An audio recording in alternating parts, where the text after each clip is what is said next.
You're listening to Community Voice PHL, an award-winning talk show that informs, engages, and inspires.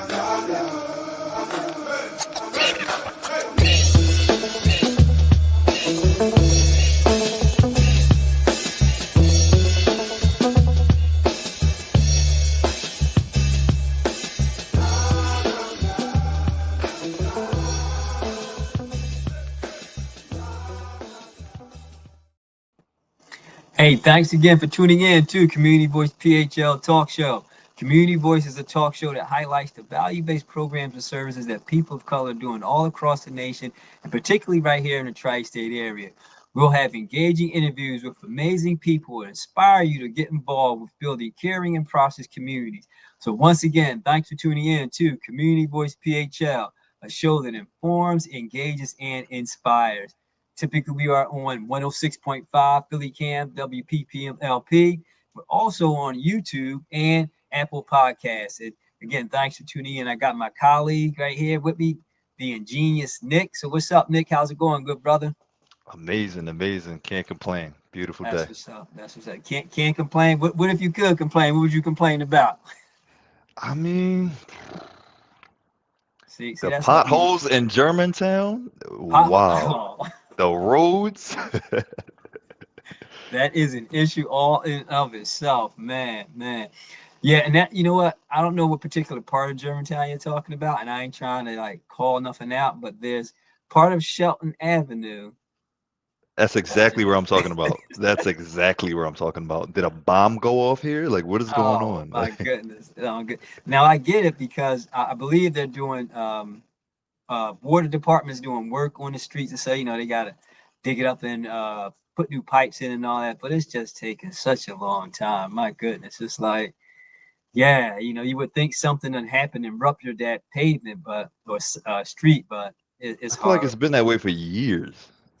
That's the sad part about it. It has been that way for years. So I don't know what the the city is doing about that and the water department, but it needs to be fixed. And yeah, that's really hard. But listen, if you're tuning in for the first time, thanks for tuning in. If you want to check us out, follow us mostly we're land on Instagram, which is at Community Voice PHL. And if you want to give us an email about this episode or any other previous episodes, send us an email to communityvoicephl@gmail.com. And of course, follow us on YouTube, Apple Podcasts at Community Voice PHL Talk Show accordingly.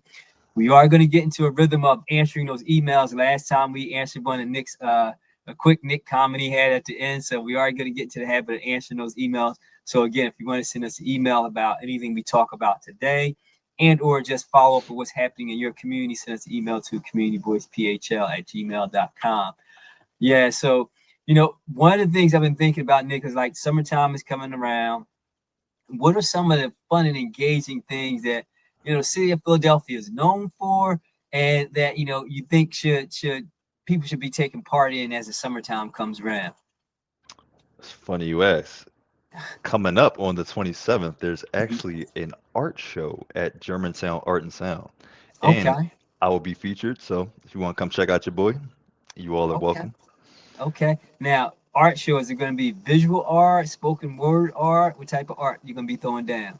So I'm going to be doing some visual art as well as a couple other artists, and there will be live music. There'll be, drinks if you're into that thing, some wine, some water, beverages like that.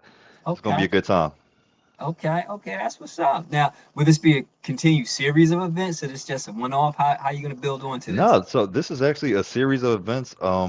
I believe they do it a couple times a year. This is Okay. my first time participating as an artist, but the I went as a participant. The first one, hmm amazing, Okay. Cool. really good time. All right, that's what's up. That's what's up. We'll definitely have that in the show notes so that folk can come and take part and appreciate you and your artistry. When is that again? You said this Saturday or June 27th, June Friday, 27th? Friday, All June right, 27th. okay. Yeah, we Let me definitely go ahead. let me drop the time as well. It is 7 to 10, I believe. 7. So it's an adult event. Yeah. That's what's up. Well, you said you was nervous the first time, or will you be No, nervous? No. not at all, not at all. This isn't my first rodeo. It's been a minute. Like Okay. I'm just getting my toes back in the water, but I'm excited. It's gonna be a good time, Okay. That's and what's up. That's what's up. collaborating. So you have visual art. So certain pieces you're going to be displaying that you worked on. Yeah, I'm gonna have some digital art, some traditional art using markers, some paintings, Uh, all type of stuff. so you're going to do some live art while you're there, or Nothing just live, nothing live, uh, nothing uh, live. I might bust out a dance or two here and there with while the music playing, but yeah, that's about it. that's art. That's art. Indeed. Yeah, cool, cool. Well, that's what's up, man. I'm looking forward to that. So have to definitely put that on my calendar. So you dropped that on me right now. I didn't even know about that, right? But that's cool. I'm yeah, swing by there for a minute or two and check it out. So how many other artists are going to be there? Do you have a roster? Is it all set or? I want to say it'll be 9 in total, All right, I believe. okay. Yeah, That's what's up. That's what's up. So it'll be like an exclusive showcase type of thing. exactly. So, Okay, okay. yeah, That's what's up. There you go. especially for me, you're gonna see some things that I haven't put out yet, so Okay. it's gonna be a first time drop. Okay, cool. So exclusive. See, there you go. Viewers, listeners, it's going to be an exclusive. So if you don't catch it, you miss it. So that's what's up. So There will you some go. of the work be for sale too, or just be, just you showcasing? Absolutely, Okay. absolutely. Everything's for sale. You see Okay. something, you like it, you want to take it off me, by all means. Okay. Okay. All right. Well, that's what's up. Well, yeah, now I definitely got something to look forward to because I know you traffic in that creative space. So to actually get to see some of your work, I'm really looking forward to that, man. Really looking forward and supporting as much as I can. Yes, thank Uh, you. because I know y'all artists, y'all y'all sensitive with y'all stuff. Hey, I had my time for sure. I'm a little bit more chill now, but yeah. Okay, okay, that's what's It's up. like your baby. It's so personal to you, you know? You feel like it's a Right. part of you somehow. And so with that being said, like as an artist, have you ever created something that truly became, like you say, part of you so much so that you don't want to part with it, like you maybe keep it on a wall or wherever you have it at? Have you ever created something like that before? Absolutely. I try to think of everything having a price, but it's just certain things I'm like, I actually am a fan of this for myself. Yeah, So I yeah. kind of want to keep that. Yeah, yeah, because I've talked to some artists and they've said that that's what happened to them. And I go to one of their showcases and I'm like, yo, you're not you're like, nah, I can't sell that. And I'm like, Yeah. and for me, that's like the best piece. But they like, nah, I can't sell that. And I'm like, Hmm. wow, because they're so attached to it. It means more to them. And even though they want to share it in their creativity, they just can't release it because, like you said, it's like your child. So that's why I just wanted to ask you if you had any pieces like that for yourself. Yeah, absolutely. I got one. You can't see it on camera, but I got one right above my head that Okay. I'm gonna hold on to. That's what's up. So it'll be a legacy piece, right? There we go. I might pass it on. Yeah, yeah, that's what's up. That's what's up. So yeah, so that's one thing happening in the summer, man. Anything else happening in the summer that you can think about that folks should want to take in? Because I know, like for sure, as I'm traveling through the drive, through the Philadelphia. For those who don't know, it's a part of Philadelphia called Lincoln Drive, Kelly Drive, Hmm. and around the art museum, there's a Rocky statue. And so you always see folk running up the art museum steps and running to the Rocky statue. And I say that because that's something synonymous with warm weather, good times, Philly in the summer. Um, and I know for sure that's gonna happen, man. You're gonna see people running up and down the Rocky steps, and Always. next to the statue. So those are staple things. So what else do you think is kind of iconic for Philly in the summer for you, man? Ooh, iconic for Philly in the summertime. It's gonna seem simple, but for me personally, just hearing the Mhm. ice cream truck outside. Like just hearing the ice cream truck, it just brings back so many childhood memories of, Okay. being out with your friends and Mhm. being in the streets and playing and having a good time. But yeah, Philly's always got something going on. And I Okay. believe there actually is an event coming up maybe next weekend or this weekend around that area that you mentioned. Yeah, Some type yeah. of dance festival. Yeah, there is, and I don't know the name of because I was just looking at that myself, and we'll have to put that in the show notes to keep people up to speed with that. But there is, yeah, a dance festival event that's going to be happening around the art museum, and it's pretty cool. So I'll definitely get that updated information there. So when you talk about ice cream trucks, though, you miss a softie or just any ice cream truck? Oh no, Mr. Salty. You can't be any ice cream truck because some of the raggedy looking ones with a SpongeBob that look like you having a seizure on the side of the truck. I'm like, I can't eat from that. I don't know what's going on. Wow. Mr. Yeah. Softy's a trusted name. You know, Trusted it, name, that's for sure. it ain't the healthiest thing to be eating, but you I know, mean, listen. We all have our what they call them cheat days. We all have our cheat days, there man. we go. Listen, because I don't know any person who's heavily into physical fitness and well-being that doesn't have a day. They don't necessarily call it cheat days. They call it whatever, something different. But they don't have a day where they just take in something that they know they shouldn't. So everybody had those days, and when you hear that Mr. Softy anthem, if you will, yeah, that's your Yeah. day. It's like a dog whistle almost. My ears just perk up. I'm like, where's it? Where's it? Where's it? Yeah, and you find it. You find them. Listen, it could be some nice music playing, whatever, rap, jazz, whatever. And once you hear that sound of the ice cream truck, you kind of like, Uh-huh.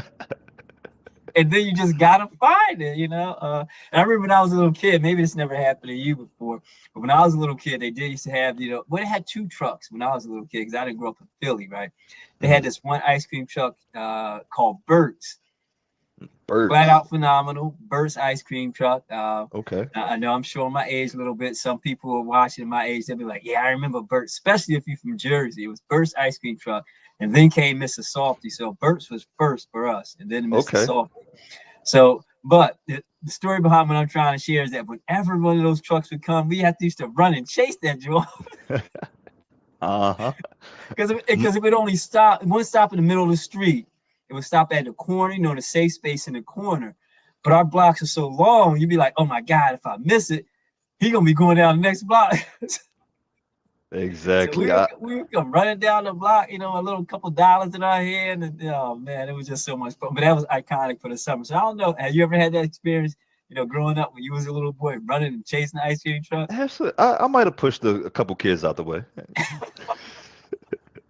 So you were that dude, huh? Eldest first, excuse me. Yeah. Extended first. I got you. Yeah, that's what's up. So we got the art museum, we got the ice cream truck. What else we got going for the summer that's iconic for Philly? Well, you already know this one already passed. If you missed it, you gotta wait until next year. But a Dune Day, Oh yeah, yeah, always a great yeah, time in Philly. Always, yeah. Now, always now, good energy. now here's the thing, and again, showing my age, I'm that old dude on the show. Remember when a Dune Day was just a weekend, right? Hmm. Now it's extended for a whole week. Is it? I thought it was just a weekend. Nah, it was like, well, they have different events. It's not like a major, if you will, thing happening every day, but Okay.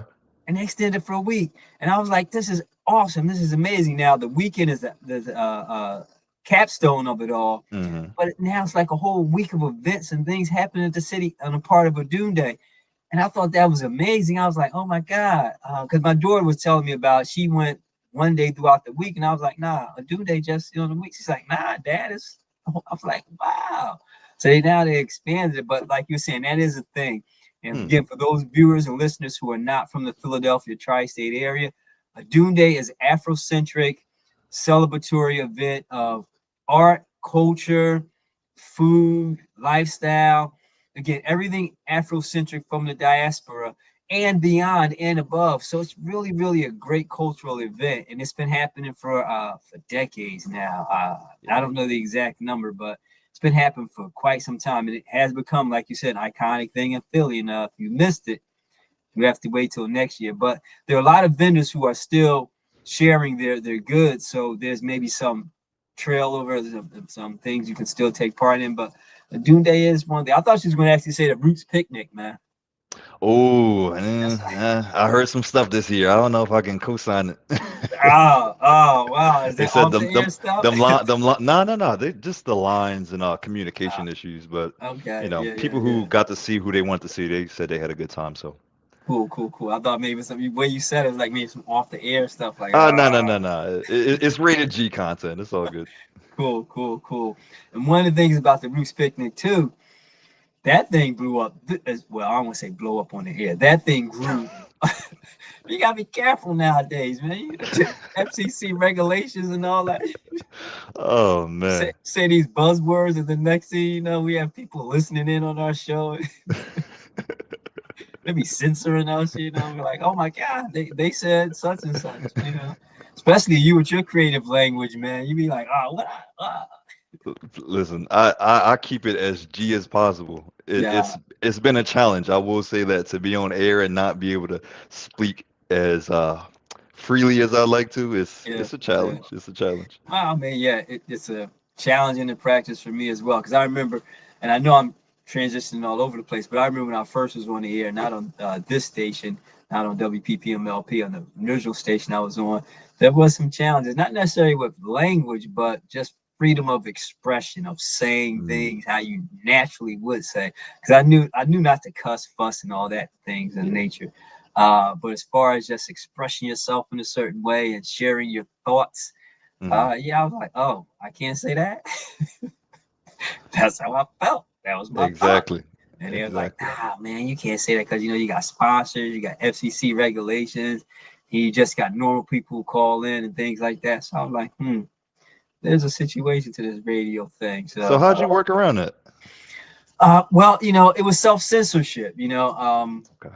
Just self censorship, just knowing, framing your opinions in a way that's more open ended as opposed to closed minded. Mm, So if I'm sharing something, I share a sense of not necessarily just saying this is what I think, but just to the point of, can you imagine something such as blah blah blah, and that's mm, really my opinion, but it's opening it up for people to be like, oh, I can or can't. So you know what I mean. So it's open ended in that aspect as opposed to closed minded saying you shouldn't. It should be this way. It's more like, can you just think about something like that? Wow, what would that really be? So now I'm phrasing it as a thought bomb or a question that's really out there, knowing darn well my opinion is on this side, but I'm mm. just opening it up to hear what everybody else is going to say, so they can't come off like, like I say, one person's thought. So that's kind of how I navigated through that. And then I also learned from my mentor, brother Eric Grimes, brother Shamari from the other station I was on. He really mentored me a lot on how to graft and change the narrative of my thought to be able to be more grounded for the listener and viewing audience that we had at that time, and that we have right now, which is similar. So that's kind of how I navigated through that. But it was a practice, man, because again, I find myself being highly opinionated in a lot of things. Not to say that I think that I'm right on a lot of things, but I'm confident of what I know. So I think that my opinion resonates, not just again to be right, but at least to be understood. Mm, So I would always put it out there like, yo, this is what I think. But the challenge with that though, Nick, is that when I put it out there, because I'm just sharing my opinion because I'm confident in it, over the air, it came off as if to say I'm right. You know what I mean? Because mm, they don't know me. They didn't get the sense to understand that this is just how Jeff is. And you listen for one time, for the first time, you're like, yo, this brother arrogant. He think he know everything. But I'm like, nah, I'm just confident in my opinion, until I learn something different. And then I change and I'm confident in that. You know what I mean? yeah. So I like to stand flat footed on what I know because I do research and I do my due diligence and I make sure that I'm grounded in that. And then when I know what I know, I stand flat footed on that until, like I said, until I learn otherwise. So I'm flexible, but I'm confident in my flexibility. Yeah. Confident in your flexibility. Mm, okay. Yeah. I mean, because one thing that I've learned is that if what you're sharing doesn't resonate with your core values of who you are, then you can be compromised in saying what you believe and understanding who you really are, right? Because Mm, I'm sure there's some things that you, Nick, believe, you know what I mean, right, wrong, or indifferent, but you just believe in your core as a value that you sit on, right? mm, And you want to believe that. And if someone comes up with some knucklehead stuff against your values, you can confidently be like, yeah, nah, I ain't vibing with that. So for you're sure. confident, right? But you're flexible because if someone comes up and says, yo, and speaks differently to your values that allows you to grow, then you're flexible in your Mm, values. So now you have another way that you can reset your values and grow. So that's why I say, I'm flexible in my confidence. And, I can be changed, but it's not going to be changed by a dime store, ideology. Nah, you know what I mean? for So sure. that's what I say about that. What's your thoughts on that, though, good brother? I heard you say confidence and arrogance, and I feel like it's such a thin line between the two, because a lot of people mistake the two of those things. 'Cause, like Mm, you can be confident and it's like you said, no, I'm sure about what I know, but yeah, because you're confident in that, and the other person may not be, they kind of project a little bit. It's like, oh no, this dude is da da da da da. It's like, no, I know what I'm talking about. Yeah. And see, I'm glad you teased that out, because that is where the rub comes at, right? There's times when we can be so confident that people will think that we're arrogant, right? But it's Mhm. not that. It's just that I'm self-assured. And I guess part of, for me, what I've learned is to have compassion in the mix of that, right? Yes. Compassion in the mix of understanding that people may not believe the values or understanding that I have, that I'm confident in, and I'm compassionate to understand, like, well, okay, that's how you rock, that's how you get down. Because I still consider myself humbled in that approach, but I'm not going to compromise my values in that aspect. So I just maintain some civility and some humility in that space, and just, hey, I'm not better than you, but this is just how I feel, and I'm not going to change in that. I'm not going to dim my light so that you can shine in some case like that, or nor dim my light because I want you to understand differently how I feel. Nah, you know. Hmm. So I just try, and it's, and I'm glad we're having this conversation, because it's a careful mix there, because there's certain. I'll just use Deion Sanders for an example. And Deion Sanders, the coach of the Colorado University football team. For those who may not know, he played for the Dallas Cowboys and many other football teams, and San Francisco 49ers in the NFL. And I share that because he has a big personality. And I vibe off of Deion. I think he's a cool dude. But some people think because his personality is so big that he's arrogant, too braggadocious. But I just personally think he's just exuding a level of self-awareness and self-assurance that too much for people. Some they can't grasp it, because they think he's trying to be overly braggadocious. Mm. So I say that and use him as an example, because people have polarizing opinions about Dion. Some people really appreciate him, and some people think he's so arrogant, he's so egotistical, but he's self-assured and confident. So what's your thoughts? And I'm sure you're familiar with primetime Deion Sanders. Absolutely, yeah, yeah. I feel like we Yeah, need people like that because, somebody got to set the tone and set the example. If everybody's just playing that, insecure role, then yeah, who's yeah, leading, yeah. But playing that role can make you a target, though, right? It So like, can, and you got to be yeah. built for it, it's you're gonna be a target regardless of what you do. So, you might as well come off as authentic as you possibly can without being arrogant. So let me circle this back around to you as an artist. Yep. How do you come off as an artist with your artistry and when you're sharing that? You know what I mean? Because I don't think, and this is my opinion, you can clarify me. I don't think there's a good space for a great artist to not be confident in their work. You know what I mean? Mm. What I mean by that, let me get a little more context. What I mean by Yeah. that, if you're an artist, and I'm just saying visual art as an example for my context here, you have a picture that's up there, painting, whatever it is. I can't see a space of an artist not saying, this is good. This is Mm. good. You know what I mean? It's not, because how is you as an artist going to project that and be like, it's okay, it's all right. I mean, because then people will begin to think that of you and your work. Like, you don't even like your own work. Why should I like it? You know what? It's funny you said that. I've seen the opposite for myself Really? personally. I had very little confidence in my work early on, and it was just like people would say, "Oh my gosh, that's amazing! You can sell this for thousands and blah blah blah blah blah." And Right, I'm right, like, right, it's all right. But right. But but go but ahead. that is like self-awareness. That's awareness, not necessarily Yeah. self-awareness. That's just awareness, though, is what I'm saying. So here's my point with that. Once you, I'll say this way, once you got over that, Mhm. and then now you're to the point where, yeah, this is some good stuff. Yeah. Now you're at, because you got to the point of your awareness of how good and great your artistry is. Mhm. So now you're at a point where if someone walks up to you, you would you be like, man, that's man. Now there's always room for saying I could do better. I'm not Absolutely. eliminating that, right? But I'm just saying, would you now somebody walk up to your work and you be like, man, that's No, not a chance. right. Not So that's what I'm happening. saying. That's what I'm saying. So once that awareness is there, Uh-huh. it becomes different, right? And I'll even use myself as an example. When I first started doing my public speaking and motivational speaking, there was a point in me where I was like, it was okay, okay. But now it's just like, yeah, I know I did good. I did good. Yeah. And it wasn't like I'm trying to rank myself as the world's greatest speaker, but I just know now that I am good at speaking. I am, not the best of the worst. So I say that in the context of both of us in that space. We got over the awareness part. We are Hmm. aware how great we are.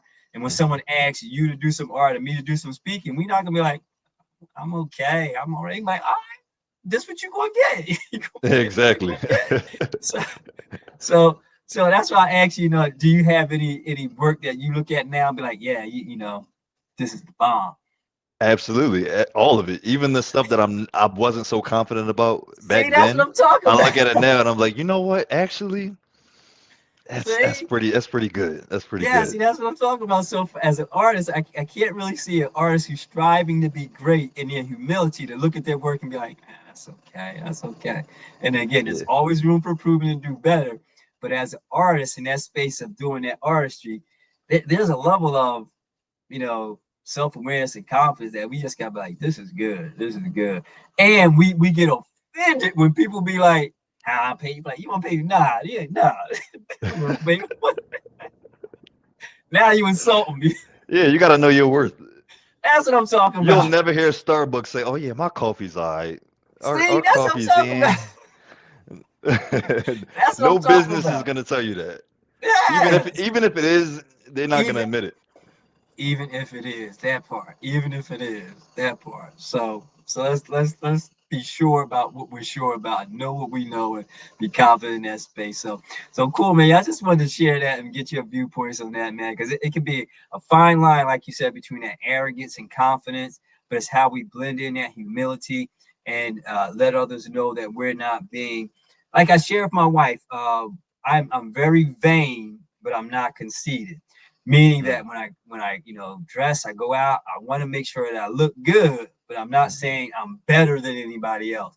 So There we my go. vanity has me saying I want to represent myself well, but my humility says I'm not better than anybody else. So I try and balance that with my confidence as well. I'm very confident in everything that I do and work that I establish myself at.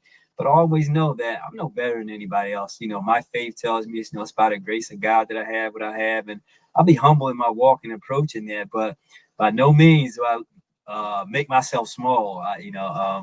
Those days for Jeff Jones are pretty much over. I very rarely, if I can't even recall at all, when the last time I made myself small, because there's no room for small people in this big world. So, That part. yeah, yeah. So listen, man, appreciate you as always, bro. I'm gonna give you the quick Nick last couple minutes before we wrap up on this episode with Community Voice. Well, to stay on topic a little bit, I want us to Mm-hmm. think about how we don't ask enough questions and we just go along with things. So more just observing and questioning it before you follow it. Hmm. Okay. Any type of questions we should be asking, man, or is it just Everything. You should everything? question everything because somebody Everything. else is relaying information to you. And are you just going to sit back and take it, or are you going to read the back of the nutritional facts and see what's going on for yourself? I like that. Read the back of the nutritional facts. That's what's up. Yeah, yeah. So here's my question to our listening audience, our viewing audience. What questions are you going to start asking that can help improve you? What questions are Mm, you going to start asking help improve you? Because as Nick was saying, we shouldn't just take things for face value, nor should we be just asking questions to try and be, debunking people. But what questions are you going to start asking that will help to improve you? And I have a list in my mind. I'm going to share them next week once our listeners and viewers, put their comments in, because I think that's a very important thing to always, as you're saying, Nick, ask those questions, and those questions will get you the answers, and those answers will allow for us to be great and better at what we do. So, listening, viewing audience, what questions are you going to start asking that will help make you better? Send us your email comments to that quick Nick moment, quick Nick question to communityvoicephl@gmail.com. And we'll be sure, as I said in our next episode, to tease off a few of those questions and comments, and I'll share my list of questions that I think will be helpful for us to ask going forward. Not that you have to ask all of them, but I think some of them will be helpful. So cool. Appreciate that, Nick. That's a nice one to end on for this episode of Community Voice. So listen, as we begin to wrap up this episode of Community Voice, we want to let you know that if you want to follow us, we'll mostly be on Instagram. That's who land at the most, which is a tag under my name, Community Voice PHL. And I'll have the ingenious Nick. I'll have his tag on our show notes so that you can follow him as well. And remember, send us an email to communityvoicephl at gmail.com. Follow us on Community Voice PHL TV show on YouTube and Community Voice PHL on Apple Podcasts. Subscribe to both of those, and please make sure you like any previous episodes as well. So as we wrap up for this episode of Community Voice, remember, if it's happening in your community, we need to hear your voice. Peace, and we are out.